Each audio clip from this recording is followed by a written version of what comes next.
Questões de Família, com José Eduardo Coelho Dias.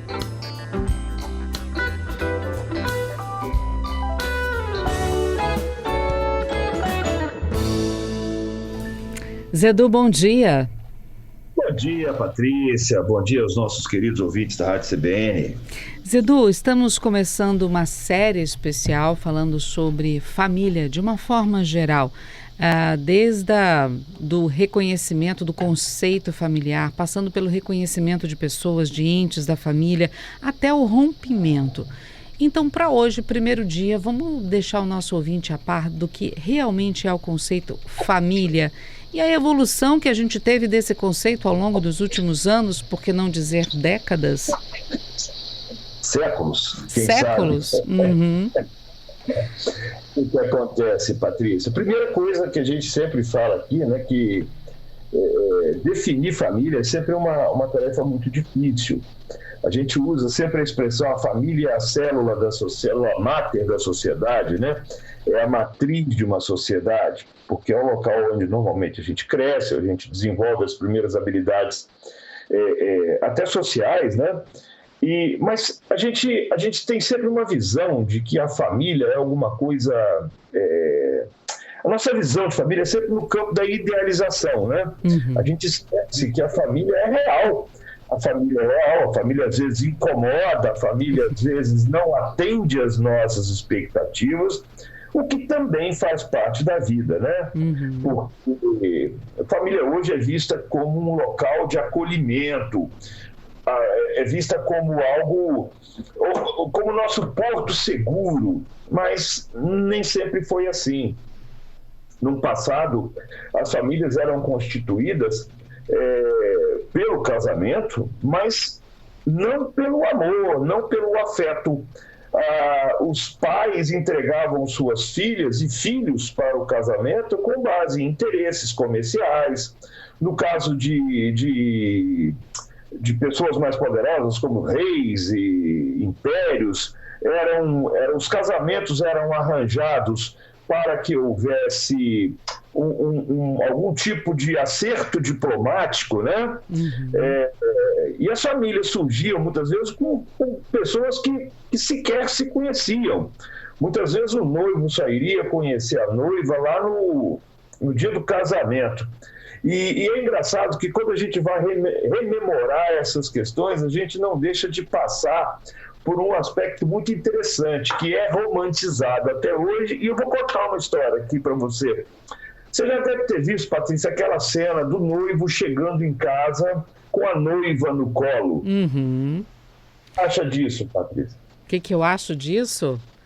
Você acha que uma cena romântica, bacana? Como é que é isso? Então, se olhar pelo lado romântico da situação, é um sinal de zelo, um sinal de cuidado, mas tem um outro lado que pode também indicar posse, né? Do tipo, estou carregando o que é meu para dentro de casa. Tem várias visões a respeito disso.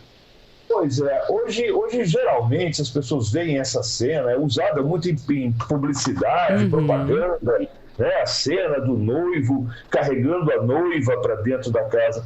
Mas sabe qual é a verdade que tem por trás disso, Patrícia? Lá atrás, em épocas muito distantes, a casa era um local de culto. As famílias eram formadas para prestar culto aos seus antepassados. E veja, Patrícia, sempre pela linha do homem. Era o culto do homem que prevalecia.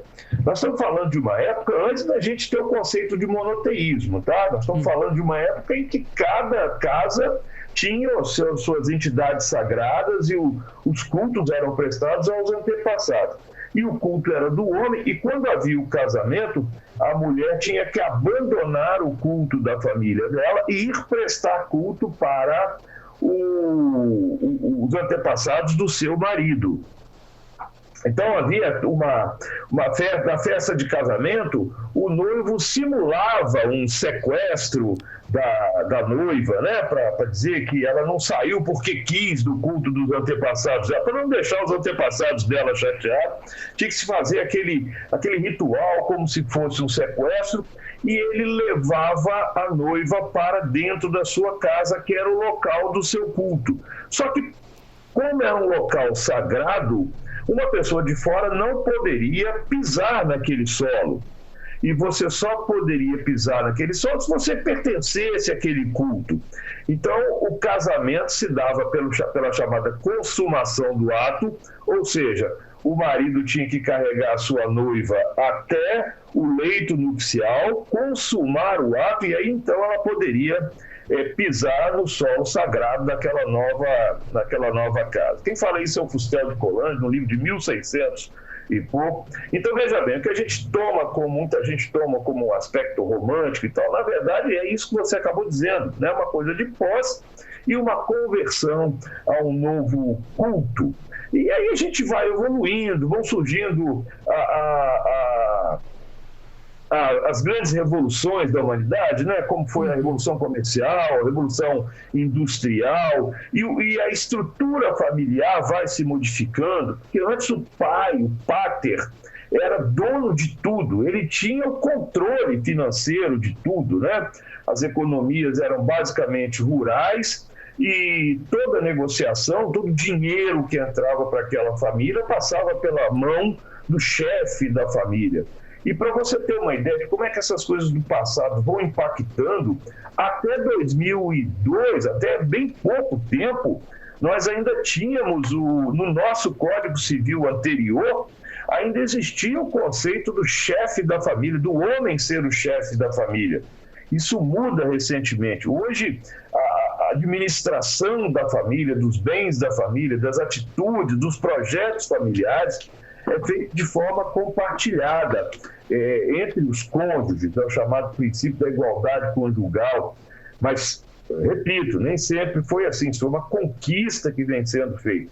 E se antes nós tínhamos esse padrão de casamento, ou pela via do culto aos antepassados, de uma coisa de posse mesmo, você tomar a mulher em casamento, como é uma expressão que ainda é muito utilizada, e depois para negociações, sejam financeiras, de terras, de impérios, você vai evoluindo até chegar ao amor romântico, e hoje a gente tem, nós passamos um período da nossa história também, Patrícia, em que a família era uma instituição, ou seja, o casamento, a família só se formava pelo casamento, e as regras eram pré-estabelecidas e imutáveis. Aquelas pessoas que não se adequavam àquele conceito institucional eram mal vistas socialmente. E hoje não, hoje a gente chega na contemporaneidade com as relações formadas basicamente a partir do afeto. O que é isso? É a vontade de ficar junto. A gente desconstrói a família como formada exclusivamente pelo casamento, e aí nós temos várias formas de família, famílias formadas só com um traço parental, só com um tronco parental. Nós temos famílias formadas a partir de relações entre pessoas do mesmo sexo. Nós temos famílias formadas de tudo quanto é jeito, e o importante é a gente estar num local onde a gente queira estar, onde a gente realmente é pertencente, onde a gente se sente bem, onde a gente se sente seguro. Então, a conformação familiar, e note bem, não quer dizer que as antigas modalidades deixaram de existir, não.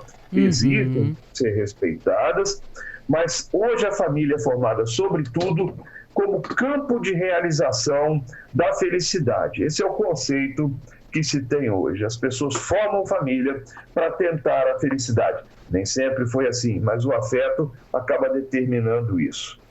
Tem uma máxima, né, que o pessoal fala desses casamentos arranjados, de que você conhece a pessoa e pode passar a amar essa pessoa com um tempo de convivência, mas se a gente parar para pensar quanto a história já contou e quanto disso realmente terminou com um final feliz, com duas pessoas se amando, são casos mínimos, né, Zedu?